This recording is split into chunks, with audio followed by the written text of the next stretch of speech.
Hi అండి, అందరికీ నమస్కారం. నేను మీ Raju. Welcome to our JBR business and tech channel. Friends, ముందుగా సంస్థలో ఉన్న ప్రతి ఒక్క సభ్యునికి పేరు పేరున నా హృదయపూర్వక నమస్కారాలండి.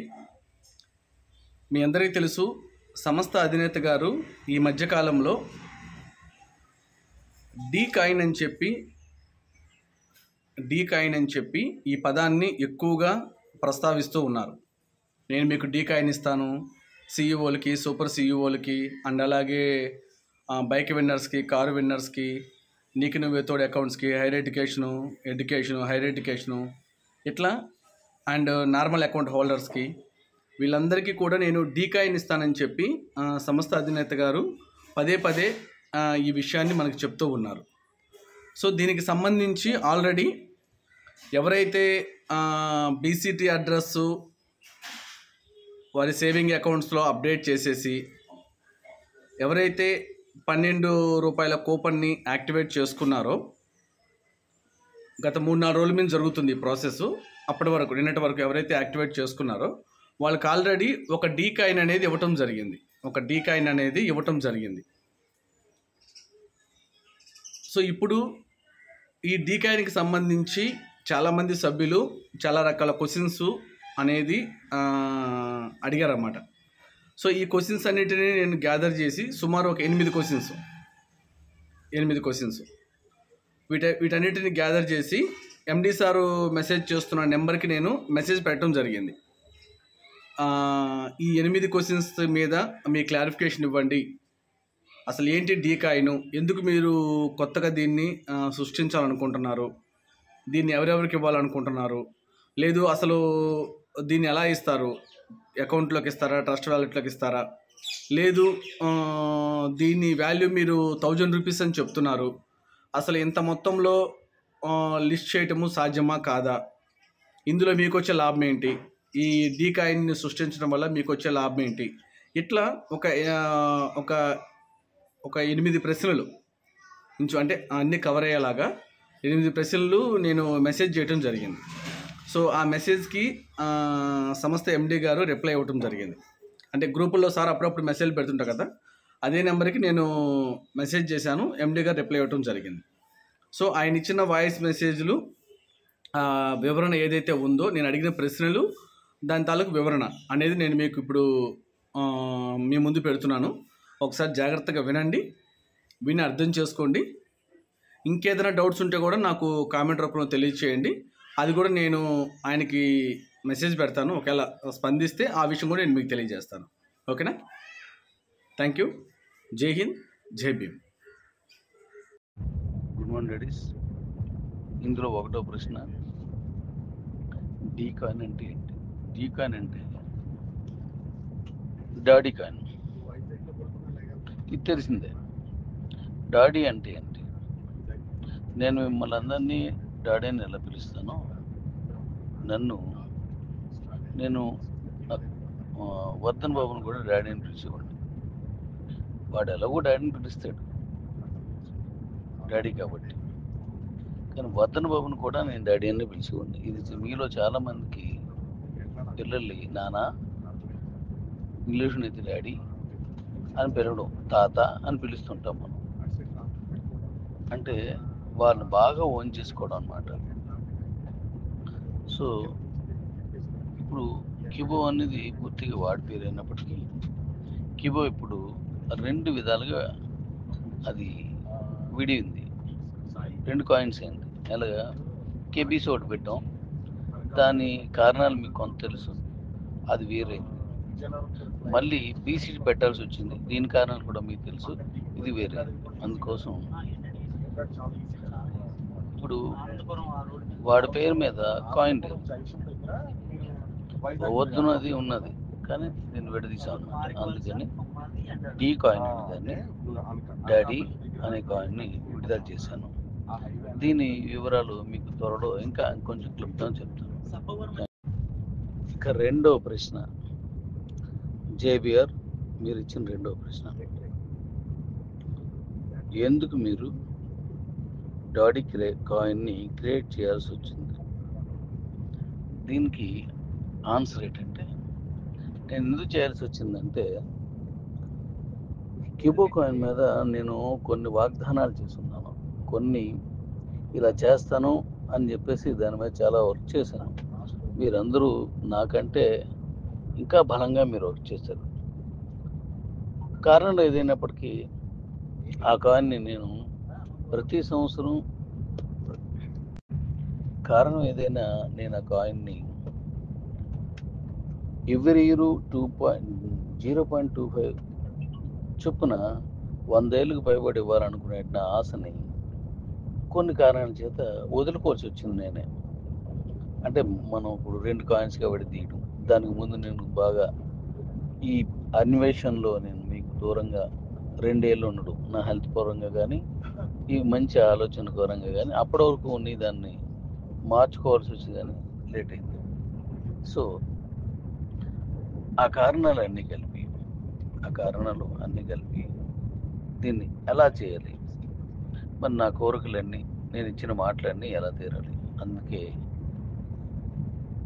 లక్షకి వెళ్ళాలి, కాయిన్ లక్షకి వెళ్ళాలి. మరి సంవత్సరానికి 0.25 రాలేదు, కానీ లక్షకి వెళ్ళాలి. అందుకోసం ఆ లక్షకి వెళ్ళలేని లక్ష్యం నెరవేర్చుకోవడం కోసం నేను ఈ డీ కాయిన్ని మళ్ళీ క్రియేట్ చేయాల్సి వచ్చింది. ఇది కూడా డాడీ కాయిన్ క్రియేట్ చేయడంలో ఇదొక కారణం. ఇక మూడో ప్రశ్న, జేవియర్, ఈ డీ కాయిన్ని ఎందుకు మీరు ఫ్రీగా ఇస్తున్నారు? అమ్ముకోవచ్చు కదా, అమ్మొచ్చు కదా, కొనుక్కోవాలి కదా, మరి కిబో కూడా కొన్నాం కదా, సో మరి ఇది ఎందుకు ఫ్రీగా ఇస్తున్నారు అనేది నీ ఆలోచన, నీ ప్రశ్న. Very good. చాలా చక్కగా ఒక్కొక్కటి నా చేత నాలో ఇమిడిపోయి ఉన్నటువంటి ఎన్నో ప్రశ్నలకి జనాలు చెప్పాలనుకున్న దాన్ని నువ్వు అడిగినందుకు ధన్యవాదాలు. అయితే ఎందుకు ఫ్రీగా ఇస్తున్నానంటే, కొనుక్కోవడానికి ఇప్పుడు నేను మీరు ఆల్రెడీ కొనుక్కున్నారు, మళ్ళీ కొనుక్కోమను కంటే మీకు ఒక కాయిన్ ఫ్రీగా ఇవ్వాలి, దానికి ఓ చిన్న పని చెప్పాలి, ఆ చిన్న పని చేసిన వాళ్ళే ఇది కంప్లీట్ చేస్తారు. ఆ చిన్న పని ఏంటంటే, ఇప్పుడు మన దగ్గర ఉన్న కాయిన్ని మీరు కొనడం, అమ్మడం అన్నీ చేస్తున్నారన్నారు. అది బీసీట్లు కానీ, కాయిన్ టు కాయిన్ ట్రాన్స్ఫర్లు కానీ ఇంటర్నేషనల్కి వెళ్తే ఇలా ఉండదు. అక్కడ మనం ఈ సిస్టంలో చేయలేము. దీన్ని ఈ ట్రస్ట్ వ్యాలెట్లో పెట్టుకొని అప్పుడు ఎక్స్చేంజ్లో పెట్టుకెళ్ళి అక్కడ అమ్మడం, లేదా అక్కడ కాయిన్స్ కొనుక్కొని మీ ట్రస్ట్ వ్యాలెట్లో పెట్టుకొని మరో దగ్గరికి అమ్మడం, మరొక రకంగా దాన్ని వాడడం చేయాలి.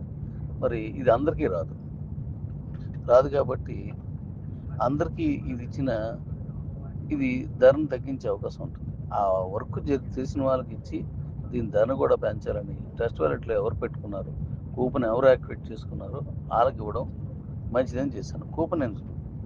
కూపన్ ఎందుకు అంటే, మనకు సర్వీస్ ఛార్జీలు ఉంటాయి, అనేక ఛార్జీలు ఉంటాయి, బోల్డ్ ఖర్చులు ఉంటాయి, ఎక్స్చేంజ్లో పెట్టడానికి ఉంటాయి, ఎక్స్చేంజ్ చేయడానికి ఉంటాయి, ఇలా చాలా ఖర్చులు ఉంటాయి. మరి అట్లన్నింటికి ఇంతవరకు మన దగ్గర ఉన్న ఎంత ఖర్చు పెట్టాం, ఇక మీదట కూడా మళ్ళీ ఖర్చు పెట్టాలి. ఆ ఖర్చు పెట్టాల్సినంత ఇందులో రాకపోవచ్చు, బట్ కొంత ఈ సర్వర్ ఛార్జెస్, మెయింటెనెన్స్కి వస్తాయి. దానికోసం ఆ డీ కాయిన్ని ఎవరైతే స్టాష్ పెడతారో వాళ్ళకే ఇస్తున్నాను ఫ్రీగానే. ఇక రెండోది, ప్యాక్ కొనుక్కుంటే ఇస్తానని చెప్పాను. ప్యాక్ కొనుక్కుంటే ఇస్తానని అంటే దీంట్లో ఆ కాయిన్స్ పంపించడం వగేరాలన్నీ అలవాటు అవుతాయి. అందుకోసం ప్యాక్ కొనుక్కోండి అని చెప్పాను. దీంట్లో ఇంకొక అర్థం ఏంటంటే, మన దగ్గర వర్క్ చేస్తున్నందుకు మళ్ళీ వాళ్ళకి కమిషన్ ఇవ్వచ్చు. ఇది కారణం. ఇక డీ కాయిన్ని ఎవరికి ఎన్ని కాయిన్స్ ఇస్తారు అన్నది, సేవింగ్ అకౌంట్స్ ఇవి ఏవైనా 500 కొన్నవన్నింటికి ఒక కాయిన్, నువ్వే తోడు 2100, అంటే 4500 ఉన్నాయి కాబట్టి అక్కడ 4 కాయిన్స్. ఎడ్యుకేషన్ అకౌంట్ 3500 కాబట్టి దానికి 7 కాయిన్స్.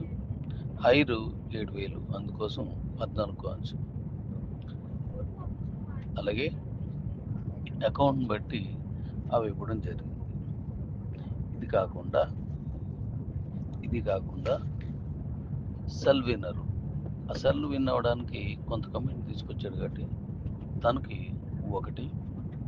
బండి విన్నర్, ఆయనకి మనం చెప్పింది ఇప్పుడు నేను ప్రతిపాదించిన 3 కాయిన్స్ బాగా వర్క్ చేసినట్లయితే దాన్ని 10 కాయిన్స్ తీసుకెళ్తానని చెప్పాను. బాగా వర్క్ చేయడం ఏంటో మళ్ళీ చెప్తాను నేను. అలాగే కార్ విన్నర్స్ అందరికీ 25 కాయిన్స్, లేకపోయినట్లయితే 5 కాయిన్స్, పర్వాలేదు అన్నట్టు వర్క్ చేస్తే 10 కాయిన్స్. ఇంకా సీఈఓలు సూపర్ సీఈఓలు అనేది వాళ్ళ పనిని బట్టి, వాళ్ళకి పని అప్పచెప్పిన దాన్ని బట్టి ఆ కాయిన్స్ వాళ్ళకి ఇవ్వడానికి చేశాం. వీళ్ళు ఎలా చేస్తున్నారు అనేది నిర్ధారించడానికి మనం ఎంచుకున్నటువంటి మార్గం ఏంటంటే, ఇప్పుడు కూపన్స్ ఎక్కడి నుంచి వెళ్ళాయి, డైరెక్ట్గా మన ఐడీలో నుంచే మనం అమ్మడం కానీ రెడీమ్ చేయడం కానీ చేసాం, మన ఐడీల నుంచి. మరి ఇప్పుడు సెల్ ఫోన్ విన్నరు తను డైరెక్ట్గా తన ఐడీల నుంచి కొన్నాడు కాబట్టి ఈ కేజీఎన్ మన ఐడికి సంబంధించేది ఉందో దాంట్లో ఇప్పుడున్న కూపన్స్ కొంటే నువ్వు ఎవరికి అమ్మావో వాళ్ళకి సర్వీస్ ఇస్తున్నట్టు భావించవచ్చు. వాళ్ళందరికీ నువ్వు కూపన్స్ అమ్మావు కదా, ఆ కూపన్స్ అంతే కూపన్స్ అలాగే ఇస్తున్నప్పుడు దాన్ని మొదటిగాను, తగ్గించినప్పుడు 2 గాను, ఇంకా తగ్గించి ఉంటే 3 గాను, కొనకపోతే 0 గాను తీసుకోవాలనుకుంటున్నాను. అది కారు వినర్ అయినా, బండి వినర్ అయినా, ఎవరైనా సరే సెల్ వినర్ అయ్యి వెళ్ళాడు, లేదా తన కేజీఎన్లో కొనడం వల్ల తన తాలూకా సర్వీస్ ఎంత అని తెలుస్తుంది. అందుకోసం వాళ్ళకి ఆ విధంగా ఇవ్వడం జరుగుతుంది. ఈ విధంగా మనం కాయిన్స్ ఇస్తున్నాం. ఇప్పుడు ఈ డీ కాయిన్స్ని ఏ విధంగా ఇస్తారు? ట్రస్ట్ వ్యాలెటా లేదా కీప్ అకౌంట్స్ ద్వారానే? ట్రస్ట్ వ్యాలెట్లో పెట్టుకోవడం అలవాటు చేసుకున్నందుకు కానీ ఇస్తూ అది అకౌంట్లో ఇస్తున్నాను. ఎందుకంటే ప్రతి ఒక్కరికి వేలాలి కాబట్టి అకౌంట్లో ఇస్తున్నాను. లేకపోతే అదే ట్రస్ట్ వ్యాలెట్లో పంపించడానికి అయితే కాయిన్స్ అన్నీ ఒకరికి వెళ్ళిపోతాయి. రెండోది, నాకు కావాల్సింది ఏంటంటే, నాకు అంటే మనందరికీ ఈ డీ కాయిన్ని ఎక్స్చేంజ్లో పెట్టినప్పుడు, ఇంటర్నేషనల్ ఎక్స్చేంజ్లో పెట్టుకున్నందుకు అక్కడ దీన్ని కొనేవాళ్ళు, అమ్మేవాళ్ళు అనేటువంటి ఒక డిమాండ్ క్రియేట్ అవ్వాలి. దాన్ని బట్టి మన దగ్గర ఉన్న సప్లై ఆధారం చేసుకొని రేట్ పెరిగిపోతూ ఉంటుంది. మరి అక్కడ డిమాండ్ చేయాలంటే ఏం చేయాలి? ఎక్కువ మంది జనాలు ఉండాలి. ఒక మీటింగ్ చెప్పినప్పుడు సీఎం అయినా, ఒక కామన్ అయినా, ఓ పిఎం అయినా, ఎవరూ లేనప్పుడు ఓ 10 మంది ఉన్నప్పుడు మీటింగ్కి, 10,000 ఉన్నప్పుడు మీటింగ్కి, 10 లక్షలు ఉన్నప్పుడు మీటింగ్కి ఎంత తేడా ఉంటుందో అదే డిమాండ్ అండ్ సప్లై. ఆ డిమాండ్ అనేది ఎక్కువైనప్పుడు ఆ మీటింగ్ వాల్యూ పెరుగుతుంది. అక్కడిక్కడ కూడా అంతే. అందుకోసం వీళ్ళందరూ ఎక్స్చేంజ్లోకి వెళ్ళాలి. కాబట్టి మీ అకౌంట్లోకి నేరుగా ఇచ్చిన తర్వాత దాన్ని డైరెక్ట్గా ఎక్స్చేంజ్లోకి ఇచ్చే విధానాన్ని తీసుకొస్తున్నాము. అంటే మీ ట్రస్ట్ వ్యాలెట్ అక్కడ అవసరం లేదు. ఇక్కడ బీసీటీ కాయిన్స్ అనే దాన్ని యూటిలిటీ తీసుకోవడం ఇలాంటి వాటి కోసం ఇందులో వాడుకోవచ్చు. ఈ ఎక్స్చేంజ్లో ట్రస్ట్ వ్యాలెట్ అలవాటు చేయడం కోసం. కానీ మళ్ళీ మీకు ట్రస్ట్ వ్యాలెట్ ఇచ్చి అందులో నుంచి మళ్ళీ అక్కడ పెట్టుకెళ్ళి అంటే లేట్ అవుద్ది. నేను అనుకున్నట్టుగా మీరు అనుకున్నట్టు కాదు. అందుకని ఎక్స్చేంజ్లోనే మీకు డైరెక్ట్గా మీ అకౌంట్ బేస్ చేసుకొని ఇవ్వడానికి ఎక్స్చేంజ్లోకి మీరు డైరెక్ట్గా వెళ్ళినప్పుడు అక్కడ క్రౌడ్ పెరుగుతుంది, అంటే డిమాండ్ పెరుగుతుంది. కాబట్టి మీకు నేరుగా ఎక్స్చేంజ్లోనే మీకు ఒక అకౌంట్ నెంబర్ ఇక్కడ ఇస్తాను. మీ తాలూకా కిబో అకౌంట్స్లోనే ఇంకొక నెంబర్ ఇస్తాను. ఆ నెంబర్ని డైరెక్ట్గా అక్కడ మీరు ఆ నెంబర్ని నేను చెప్పిన చోట టైప్ చేసేస్తే సరిపోద్ది. మీరు డైరెక్ట్గా ఎక్స్చేంజ్కి వెళ్ళిపోతారు, ఇంకేమి ఉండదు. ఆ ఎక్స్చేంజ్కి వెళ్ళిన తర్వాత అది ఏ పద్ధతిలో అమ్ముకోవచ్చు. దీన్ని 1000 నుంచి 10,000, 50,000, లక్ష, 50 లక్షలు, కోటి, అంతకంటే ఎక్కువ వెళ్ళాలంటే ఒక సిస్టమ్ ఫాలో అవుతున్నాను. గతంలో నేను కిబోలో 100 ఏళ్ళు పెంపడిస్తాను, అప్పుడు రేటు పెరుగుతుంది, మీరు మీ పిల్లలు, మీ మనలు, మీ మునమనలు డబ్బులకి కొంత హెల్ప్ అవుతుంది వాళ్ళకి అనే ఉద్దేశంతో ఏది చెప్పానో దాన్ని ఇక్కడ నెరవేర్చే విధంగా దీన్ని ఇస్తాను. కాబట్టి నా లక్ష్యం మీరు ఎదురు చూసింది ఇక్కడ క్లియర్ చేసుకోవాలని ఈ విధంగా నిర్ణయం తీసుకున్నాను. ఇక తర్వాత ప్రశ్న 6వది,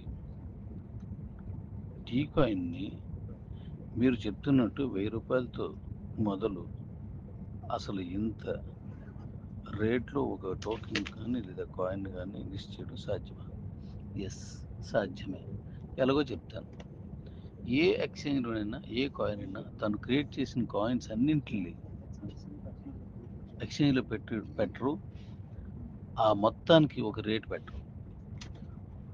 అందులో కొన్ని కాయిన్స్ మాత్రం తీసుకుంటారు. ఆ తర్వాత ఉన్నవన్నీ ఎప్పుడు రిలీజ్ అవుతాయి, ఎలా మైనింగ్ అవుతుంది అని దాని మీద ఉంటుంది. మైనింగ్ అవ్వలేని వాటిని మనం లిస్ట్లో పెట్టాం. ఇప్పుడు మనం విడుదల చేసిన కాయిన్స్కి లిస్ట్ పెడతాం. మరి వీళ్ళందరికీ మైన్ చేస్తున్నాం ఎక్స్చేంజ్లో సెల్ఫ్ మైనింగ్. ఆ మైన్ ప్రకారం 1000 రూపాయలకి పెట్టడం అనే దానికి ఇప్పుడు ఇంటర్నేషనల్ ఎక్స్చేంజ్ల దగ్గర నుంచి మొదలుకొని ప్రతి ఎక్స్చేంజ్లో ఉన్నటువంటి ఒక ఫార్మెట్, ఆ ఫార్మెట్ని తీసుకొని నేను వెళ్తున్నాను. డెఫినెట్గా ఖచ్చితంగా మనం పెట్టవచ్చు. ఇందులో ఏమాత్రం డౌట్ లేదు. మరి ఇంతవరకు ఎవరైనా చేశారా? ఒక్కొక్కరు ఒక విధానం, అందరూ ఒకలా చేయలేదు. ఎగ్జాంపుల్కి బిట్ కాయిన్ ముందు కొన్ని కాయిన్స్ ఇచ్చారు, ఆ తర్వాత అవన్నీ కూడా పవర్ మైన్కి ఇచ్చారు. దానికి ఇంక రేట్ పెట్టరు, ముందే పెడతారు. షీబా కాయిన్ తీసుకుంది అంటే టాపు లాస్ట్ రెండు మాట్లాడుతున్నాం. షీబా దగ్గరికి వెళ్దాం. షీబా దగ్గరికి వెళ్ళేసరికి ఏమవుద్దంటే వాళ్ళు ఎన్ని కాయిన్స్ రిలీజ్ చేస్తారో తెలియదు. ఎందుకు అంటే మింట్ ఆప్షన్ ఉంటుంది వాళ్ళకి. మింట్ ఆప్షన్ లేదు దానికి. అది మింట్ ఆప్షన్ ఉంది, లేదు కాదు. దానివల్ల ఎన్నైనా అలా వస్తూ ఉండొచ్చు. లేదా అసలు విలువ కట్టలేనంత ఎక్కువ కోటాను కోట్ల కాయిన్స్ వచ్చేయడం వల్ల అది లిస్టింగ్లో పెట్టినా సరే అలా ఉండదు. రెండోది. మూడోది, ఒక్కొక్క ఎక్స్చేంజ్లో ఒకే కాయిన్ని 4-5 ఎక్స్చేంజ్లో రిలీజ్ చేస్తారు. మరి 4-5 చోట్ల కూడా ఆడు ఎన్ని కోట్లు పెట్టాడో అన్ని కోట్లకి డబ్బులు కట్టరు. ఒకసారి మళ్ళీ చెప్తున్నాను, ఒక ఎక్స్చేంజ్లో మాత్రం రిలీజ్ చేయరే కాయిన్ అనుకుందాం. 4-5 ఎక్స్చేంజ్ చేస్తారు. 4-5 ఎక్స్చేంజ్లో రిలీజ్ చేసినప్పుడు తను క్రియేట్ చేసిన సప్లై మొత్తానికి అక్కడ ఎప్పుడు డబ్బులు పెట్టలేదు ఇంతవరకు. అలా పెట్టరు. పెడితే ఇంకా దానికి వెయిట్ కూడా అనుకున్నట్టు రాదు. బ్యాలెన్స్ ఉండాలి. ఆ భవిష్యత్తు ఉండాలంటే బ్యాలెన్స్ ఉండాలి. నెక్స్ట్ తరానికి ఆ కాయిన్ సప్లై అనేది కంటిన్యూ అవ్వాలి. అది ఏ టైప్ ఆఫ్ మైనింగ్ వాడుతున్నాం అనేది ఇంపార్టెంట్. అందువల్ల డెఫినెట్గా ఇది సాధ్యమే. డీ కాయిన్ని ఎగ్జాక్ట్గా ఎప్పుడు లిస్ట్లో చేస్తారన్నారు. ఆగస్ట్ ఎండింగ్లో లిస్ట్ చేయడానికి కావాల్సిన సన్నాహాలన్నీ పూర్తి చేసుకుంటున్నాను. దీనికి ముందు క్రౌడ్ ఇంపార్టెంట్, డిమాండ్ ఇంపార్టెంట్. అలాగే ఎక్కువ మంది దీని మీద ఇంట్రెస్ట్ చూపించాలి. అదే డిమాండ్ అంటే. దాన్ని క్రియేట్ చేస్తున్నాం. అందువల్ల ఆగస్టు పెట్టుకున్నాను. ఆ డేట్ అనేది త్వరలో ఆ దగ్గరలో చేసి నేను ఒక 10-15 రోజుల ముందుగా చేసి నేను తెలియజేస్తాను. Thank you.